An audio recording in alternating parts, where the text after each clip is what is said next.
I am Dr. Navoday Gilla, consultant physician, KIMS Hospitals, Gachibowli. Today I am here to tell you about monsoon hiccups. Monsoon per se will bring problems in related to water or mosquito bornes, food relations. But there are quite few other problems which can be exacerbated during the period of monsoon. Say, let's come to the problems in relation to heart.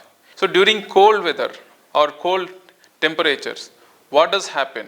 Vasoconstriction or the blood vessels which are supplying the skin and other organs will narrow its diameter as a physiological mechanism to conserve energy.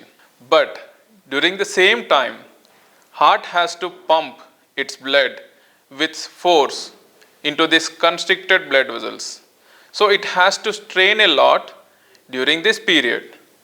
And once it strains, the persons who are having pre-existing heart problems might have triggered this heart problem, and you might noticing that heartbeat increases or there is chest pain, as we call as angina.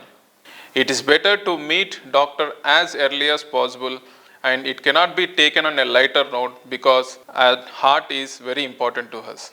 We also notice other problems in relation to your foot. Some people are diabetic, some has neuropathy, that means damage to the nerves which are supplying the foot.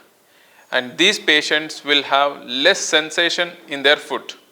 And your monsoon is flushing with lot of water over the roads and all other places. So we usually don't care about the foot. A person who has less sensation in his foot due to diabetic or neuropathy or any other problem, if you don't care or if you don't put dryness in the foot, this will lead to infections in your foot.